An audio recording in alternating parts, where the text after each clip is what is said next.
everyone. You are welcome to this edition of Retirement Clues.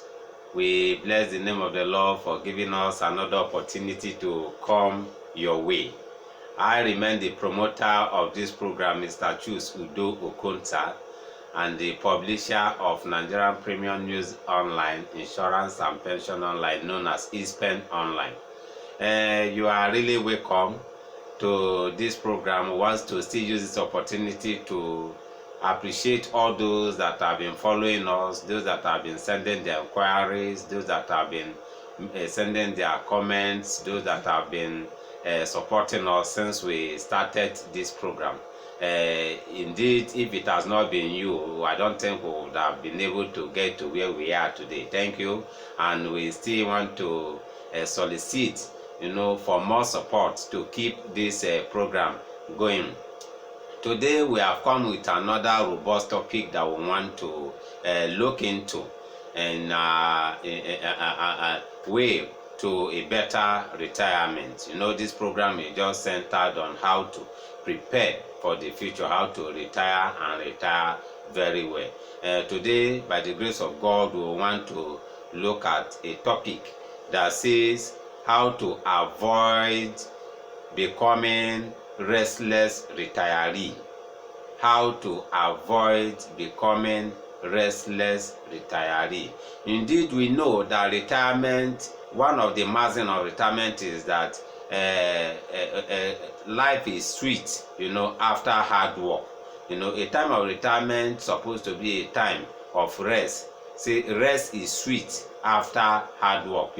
After you have put in your effort, you are woken up early in the morning, there is a time that you get to, by the law, maybe when you are 50, some 60, they can say, okay, you have worked, you have done well, go and rest. Or you are putting 35 years in service, they say you should go and rest. And this time of rest is not a time that somebody should be restless. It's not a time that you should even be working more than what you did while you were in active service. That is why we want to actually highlight on what you should do now that you are working, so that you will enjoy that rest that is in retirement, so that it will not be that at the time that you're supposed to be resting, you will still remain restless. And before we go into the discussions, let's just look at some events within the pension industry in the recent time.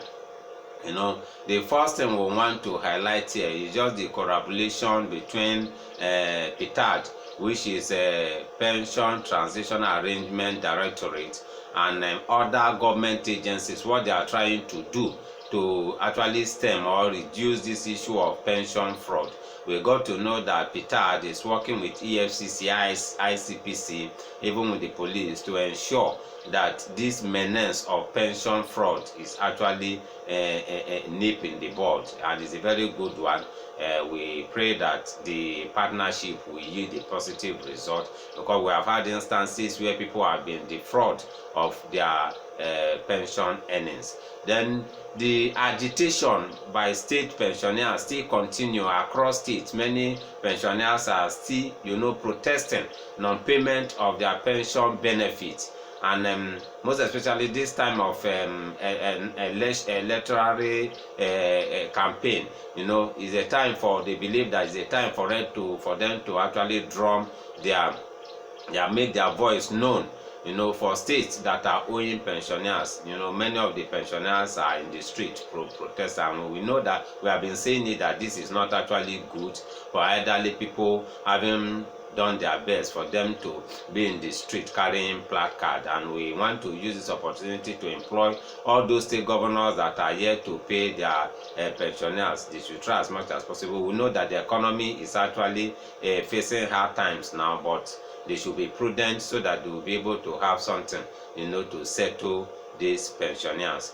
Then the National Pension Commission came up with a figure telling us that in the first quarter that is in the first half of this year, in the first 6 months of this year, that around 842.73 billion was injected into the contributory pension scheme. Is a very good one, almost a trillion in half year, and we know that before the end of the year, the money would have surpassed that 1 trillion mark. Is a very good one, and we want to commend the National Pension Commission for their effort, even the operators, what they are doing to keep this contributory pension scheme going. These are just the few updates we want to highlight here. Let's quickly go into our topic today, which we say how to avoid becoming restless retiree.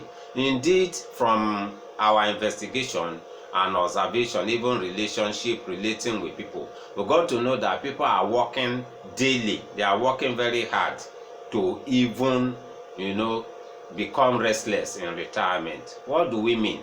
How do we mean?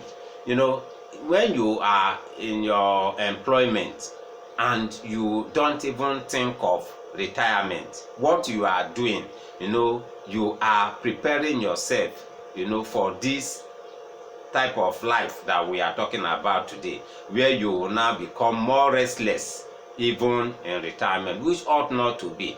The time of retirement should be a time that you should feel relaxed, stay at home. By then, maybe if God blessed you with children, you have grandchildren, what you should be doing at retirement is just civic duties within your CDA. If you God has blessed you with your own house within your CDA, you work with other retirees, attend landlords meeting and all those stuff. Go to church, go to mosque. If you have money for club, all this elderly club, you go there. Those are the things that one's supposed to do in retirement. Not that at the time of retirement you are still looking for job to do. Some people, even in retirement, they are still looking for a security job to do. Some are still looking for one thing or the other that they need to do because they don't have money to keep themselves going. And to avoid that type of lifestyle, that is why this topic is being considered, is being looked into today, and that is why we are bringing this topic to the fore. Quickly, what are those things that you need to do in order for you to avoid becoming a restless retiree? One of them is that while you work, you must think of retirement. Many people, they don't even think of retirement. When we started this year, the topic we look into say that you should have retirement as part of your new year resolution. Many people, while they are working, they are not even thinking of retirement until when they are the employee, that the employer tells them, oh, you just have 3 years to go, or maybe they now know that, look at, I've done 30 years, so I just have 5 years more to go. Or they have celebrated, when they are celebrating their 47th birthday, or they now remember that by 50 I have to retire. Then it will be very difficult. They have a very short time. It will be very difficult for them to plan effectively. Most of them, even while they are working, they leave their retirement in the hands of their employer to plan.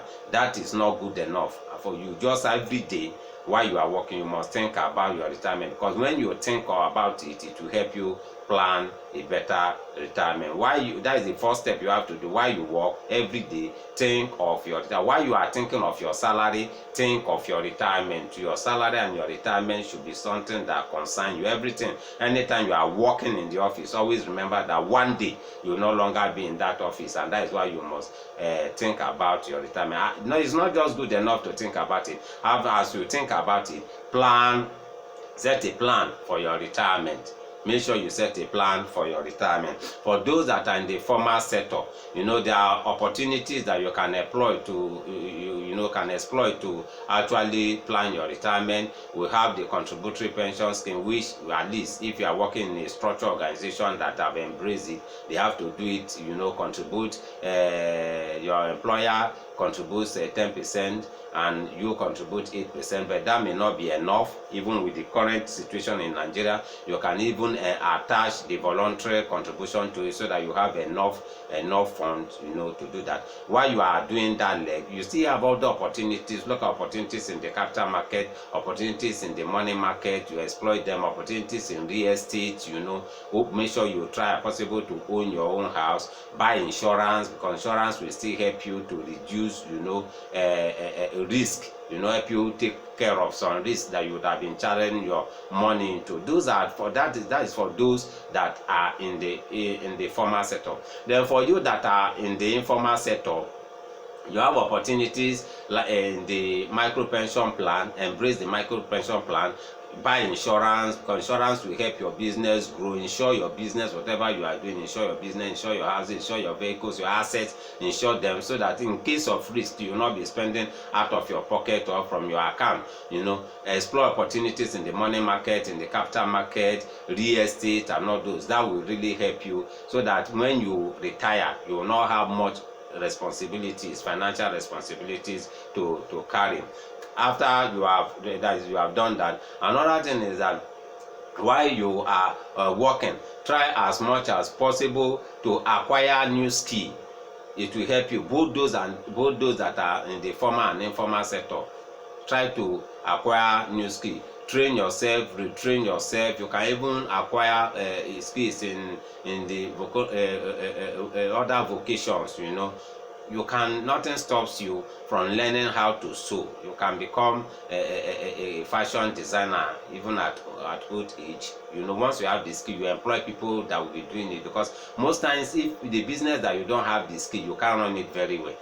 Even you can acquire skill on farming, snail farming, other type of things that you can grow in agricultural sector. Acquire skills on all these things. In fish farming, it can really help you, because at that time you will not be the one that will be doing it. If you have enough fund, you employ people. But if you don't have the skill, in that when you employ people, that business will not grow. That is why you must acquire skill. It will really help you. And for those that are still working, maybe you are working, you never think of even having a small business. It is very good that while you are working, you can set up a small business aside, that you should be doing. Like Uber today. Uber is there. You have enough money, you can buy a vehicle, hand it over to people, and make sure you monitor it very well.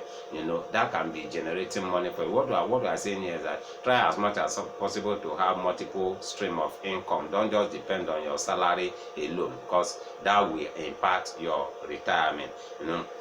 That are just the things that you need to do. Another good thing is that while you are working, try as much as possible to train your children.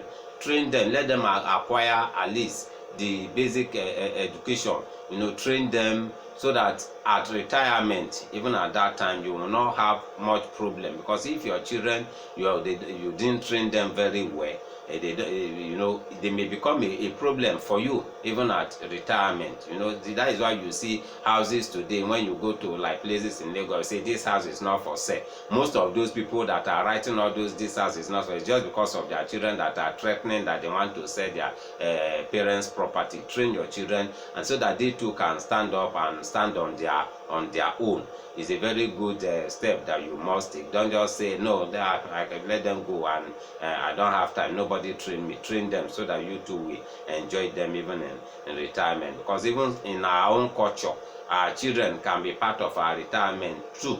Because at that time that you grow, they will be supporting you.